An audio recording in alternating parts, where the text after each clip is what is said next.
is Mr. T. First name is Mr. Middle name is that period. Last name is T. Listen and listen good. I'm talking to you. Now stay where you are long enough to see the new video collection titles for our younger viewers.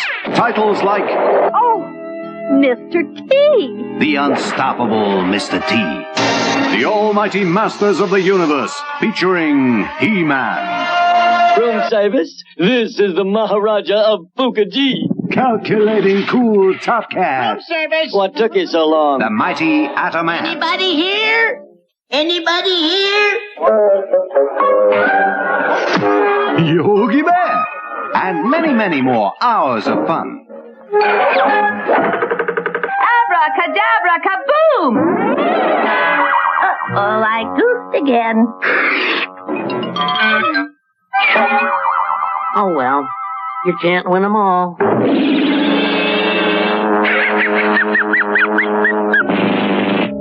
Hey, I can't move!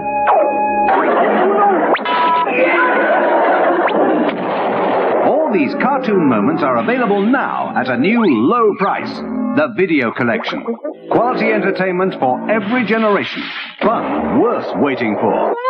Meet all your favorite cartoon friends here in the Video Collection.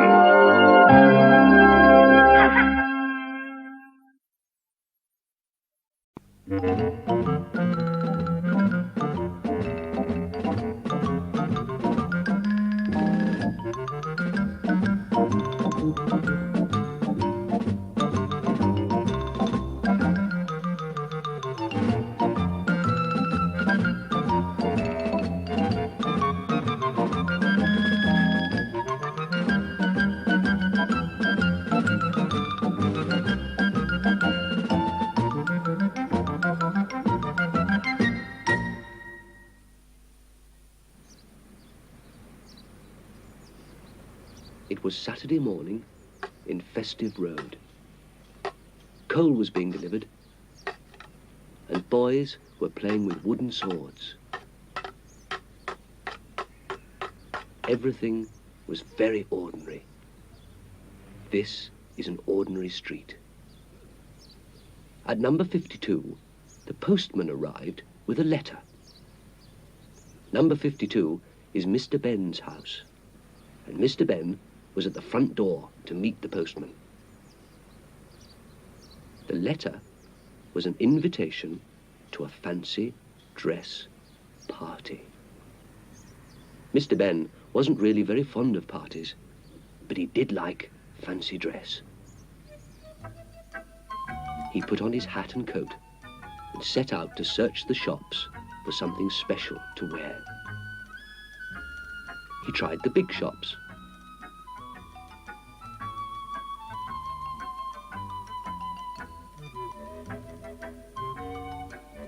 But didn't find anything. He tried the not-so-big shops.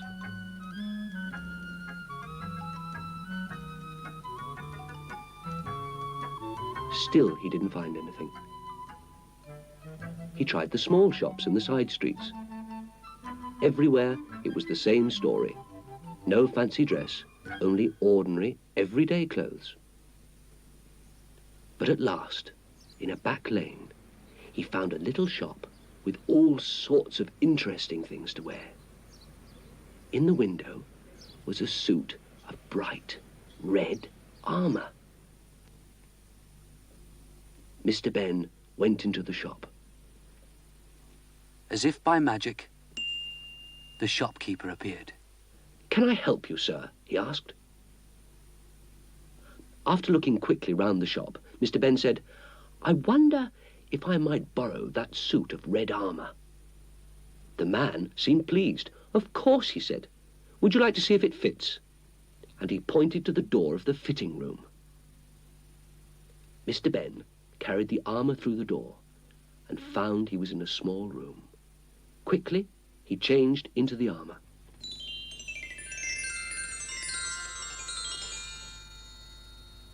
He smiled at the red knight reflected in the mirror. He laughed.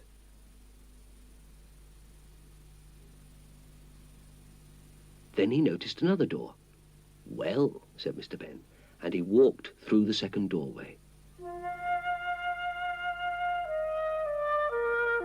Instead of another room, Mr. Benn found himself in rocky countryside. From behind a large pile of rocks, he could see smoke rising. Feeling brave in his red armour, he walked over to see what was making the smoke.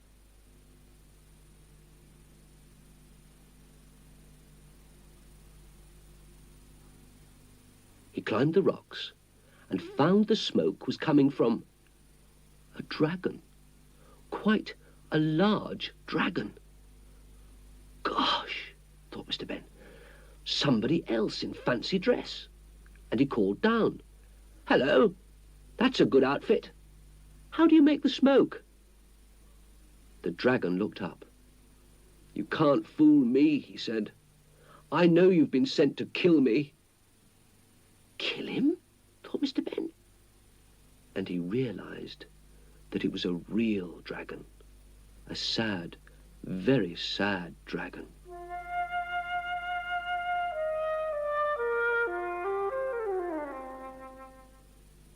Before long, Mr. Benn was sitting down with the dragon, and the dragon told Mr. Benn his story. The dragon had lived happily in a castle. He worked hard, lighting fires for all the people who lived nearby. Everybody loved him, especially the king. One day, a man came to the castle with a new idea for lighting fires, which he called a match. Nobody wanted matches. They had a dragon to light their fires. But the matchmaker was cunning.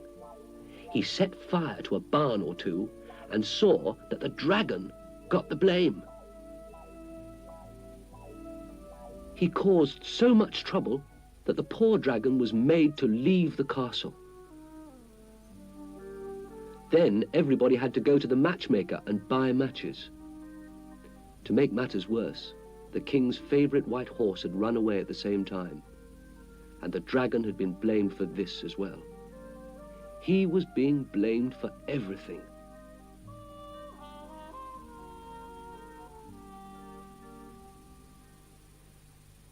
The dragon pointed to the horse which stood nearby. "I've been looking after him," said the dragon, "but I'm much too afraid to return him."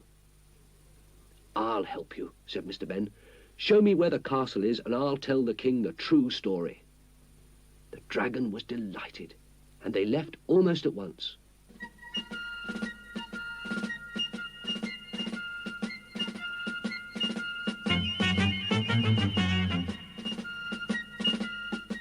After they'd walked quite a way, the dragon stopped. There in the distance, Mr. Benn could see the castle. The dragon was afraid to go any closer. I'll wait here under the trees until you return," he said. Mr. Benn said, "Goodbye," and rode off towards the castle.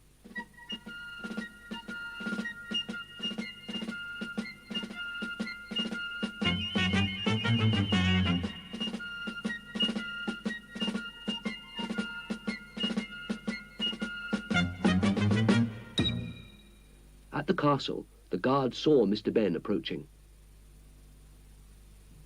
They rushed to the king and told him that a brave red knight must have killed the dragon because he was returning the white horse. Mr. Benn arrived at the castle. He didn't have to say anything. He was taken straight to the king to be rewarded.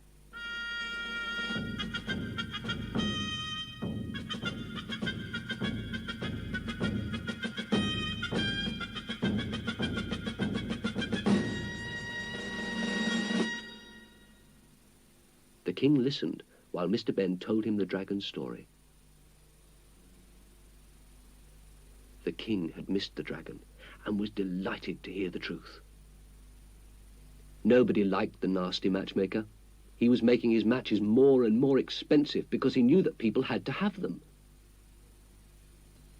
the matchmaker was brought to the king.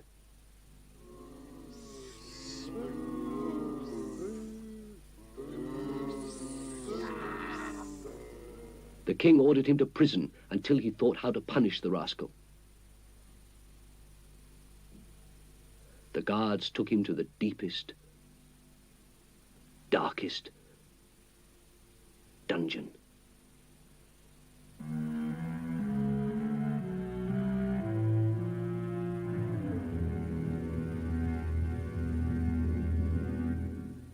Mr.Benn led the way for the king and his guard to welcome the dragon back.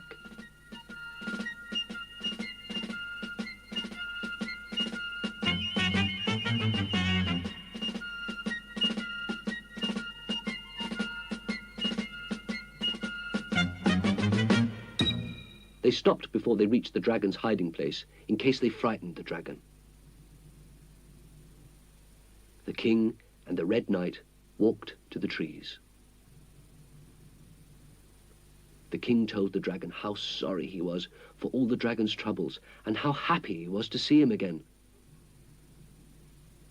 The dragon was so happy that he made Mr. Benn and the king ride on his back. With the dragon leading the way, and the guard following, they returned to the castle.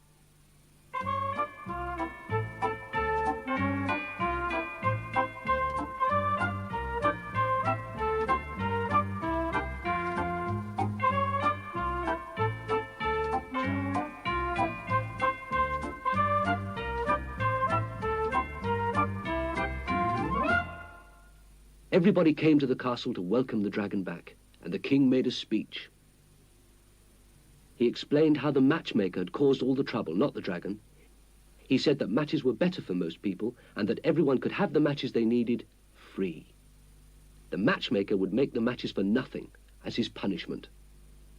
The dragon would be the king's personal firelighter.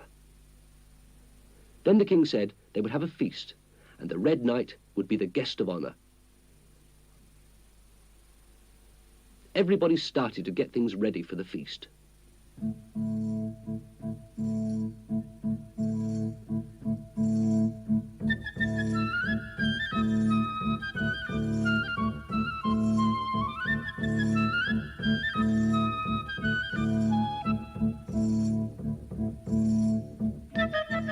Mr. Benn just stood at the side and watched.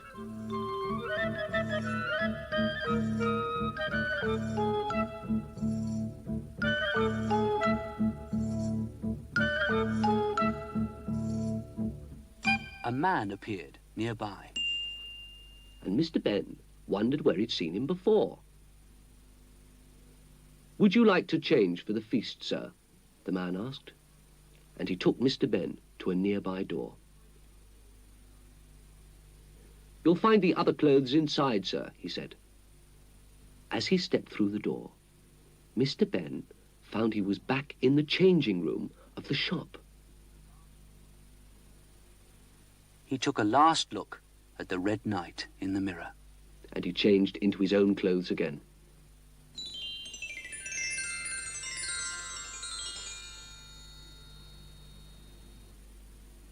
Then he went back into the shop. Mr. Benn had had enough excitement. He didn't want to go to the fancy dress party now. "Thank you," he said to the shopkeeper as he gave back the armour. "I won't take it with me after all." The little man smiled. "Right you are, sir.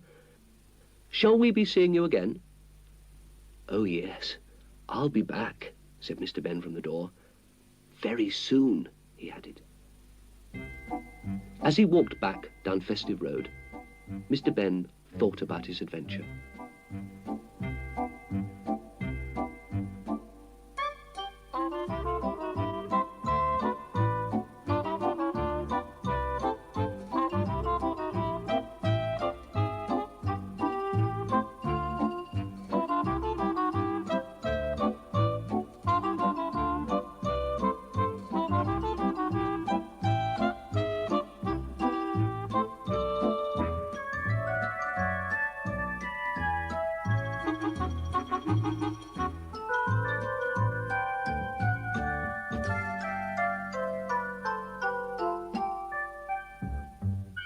When he went to get his front door key out, he found an unusual box of matches in his pocket.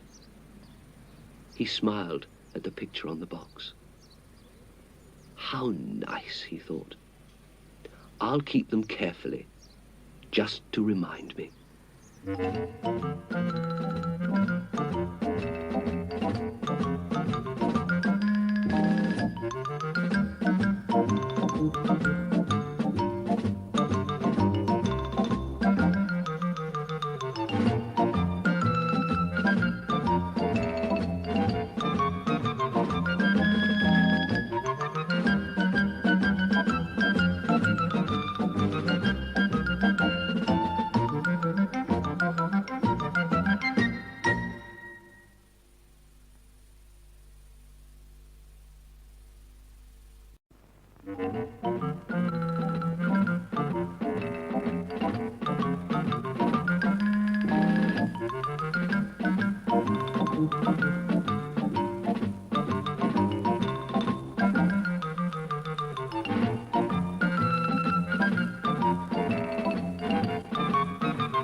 Mr. Benn looked out of his window at number 52 Festive Road.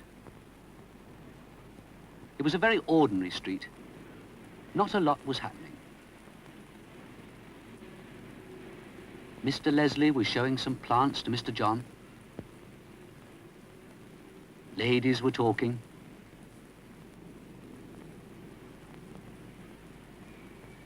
And young Vicky was being scolded for chasing a cat. Mr. Benn smiled and decided to go for a walk. He went in from the window and soon appeared at the front door wearing his hat and coat.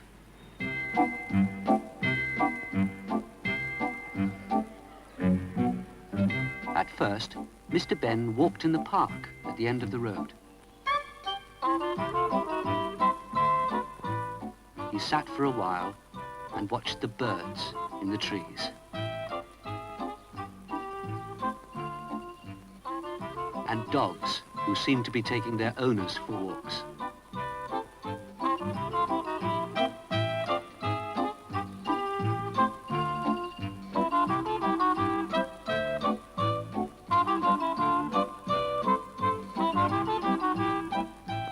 Next, he wandered among the shops.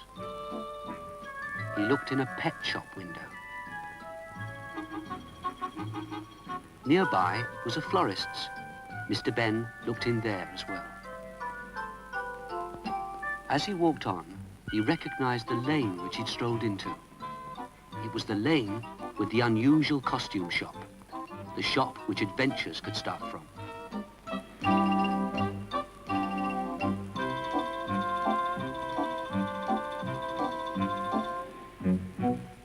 He stood outside for a moment and then went in. As if by magic, the shopkeeper appeared. "Good morning, sir. How good to see you again. Can I help you?" he asked. Mr. Benn looked around the shop. "Everything seems to have been animals and plants this morning," he said. "What's in keeping with that?" "How about this, sir?" asked the shopkeeper, and stepped over to a khaki-coloured outfit. "A hunter?" asked Mr. Benn. "Not a bad idea. May I see if it fits?" He looked at the door of the fitting room and wondered if another adventure would start from there. Mr. Benn took the outfit and went into the fitting room.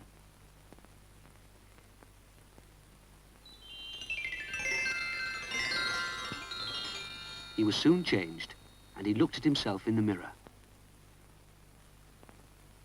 After Mr. Benn had admired himself in his new clothes, he looked for the door. Not the one that he'd come through, but the other door which might lead to an adventure. Without waiting, Mr. Benn walked through.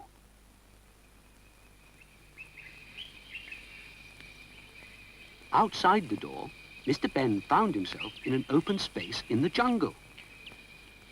Nearby stood another man dressed like Mr. Benn. As soon as he saw Mr. Benn, he called out impatiently to him, "Ah, there you are. I suppose you're my new assistant. Now, come on, pick up my things and let's get started." Mr. Benn was worried by the hunter's gun and was determined to stop him shooting anything. But he did as he was told, and they started to walk through the jungle. As they walked, Mr. Benn's new companion did all the talking. He boasted and boasted how good he was at hunting and shooting. "You're very lucky to be with me," he said to Mr. Benn. "I must be the greatest big game hunter that ever lived. I'll show you." He took his rifle from Mr. Benn and pointed it at a little bird that sat nearby. Mr. Benn was quite worried for the bird and said, "Surely, if you're so good, you don't bother with little birds." "What? Oh, no, of course not," said the hunter. They walked on, and the hunter pretending that he hadn't really intended to shoot the bird. A little later, they saw a snake. As soon as Mr. Benn saw the hunter start to raise his rifle, he said, "I don't suppose you bother with snakes either." Laughed the hunter. "Certainly not. I was just trying the sights," he added.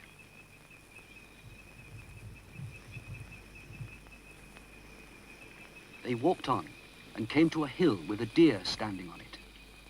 "Now there is something to shoot," said the hunter. No, said Mr. Benn. "We'll find something larger in a minute," and he hurried the hunter away.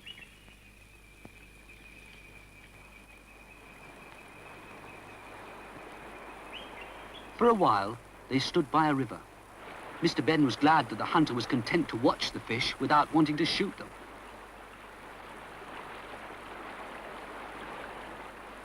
Across the river, Mr. Benn saw a crocodile. "There's a crocodile over there, but let's wait for a larger animal," he said. The hunter never even started to raise his rifle. Next, it was a lion standing quietly outside its cave. "Not large enough," said Mr. Benn, and they left the lion in peace.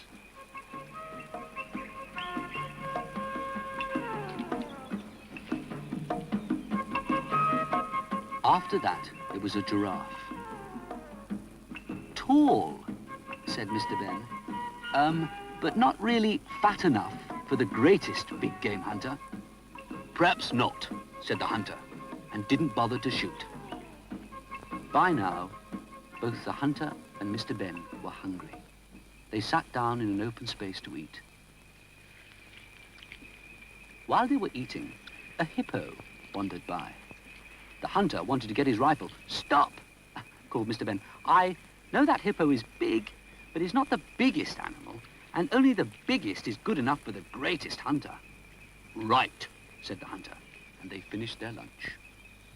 The hunter wanted a little nap after lunch, and while he slept, Mr. Benn decided to have a stroll.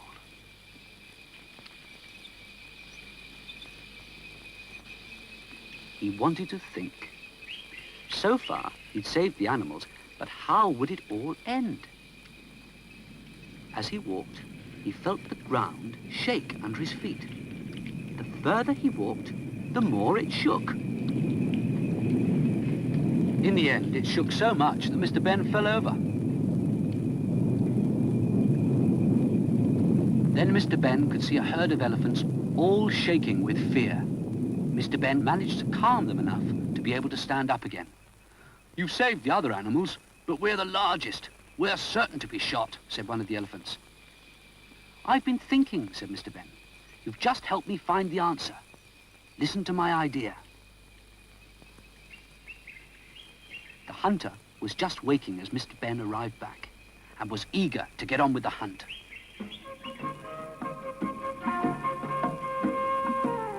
Mr. Benn led the way, and they marched deeper and deeper into the jungle. Mr. Benn pretending all the time to search for animals as he went.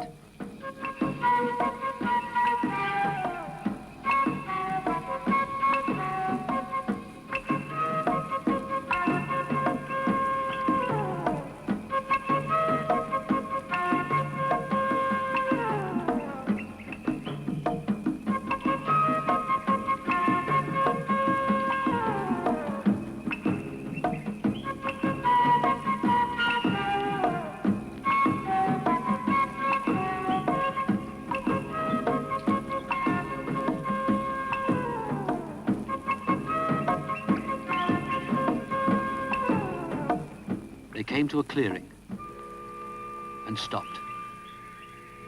There stood the whole herd of elephants. Just the thing, said Mr. Benn. The largest animals for the greatest big game hunter. The hunter was delighted and raised his rifle, ready to shoot. At that moment, Mr. Benn sat down. That was the signal for the elephants. They jumped up and down for all they were worth.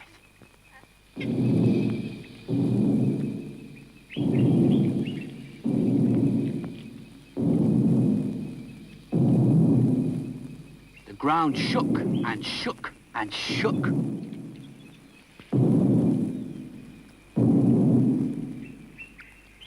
The hunter didn't have a chance. Every shot he fired went into the ground or into the air. Eventually, all his shots were fired, and the elephants, untouched, walked quietly away. Mr. Benn pretended to be disgusted. Call yourself a great hunter? If you can't hit a huge elephant, you can't hit anything. You're not safe with a rifle.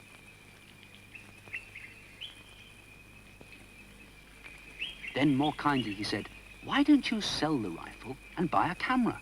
At least if you missed, you'd still get a picture of something. Mr. Benn and the hunter returned to the hunter's camp.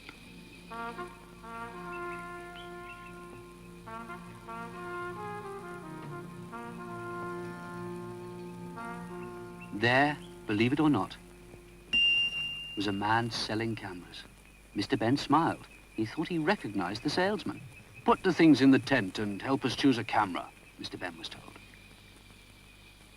Mr. Benn stepped into the tent, and as he did so, he found he'd stepped back into the changing room of the shop. There on the floor were his own clothes. He changed back into them.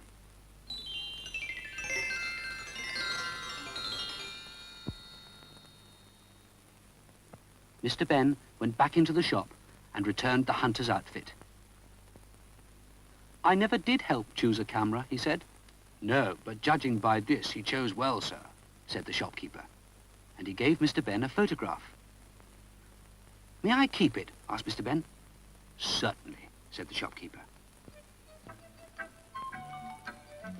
As Mr. Benn left the shop, he turned and said, thank you. I'll be back to see you again soon.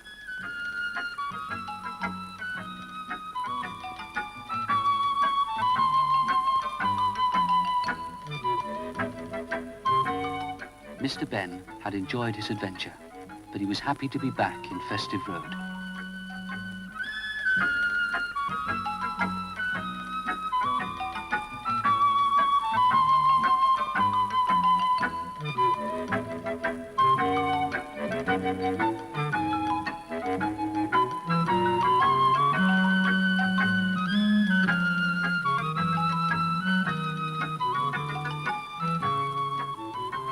At his gate, he smiled as he pulled out the photograph and looked at it.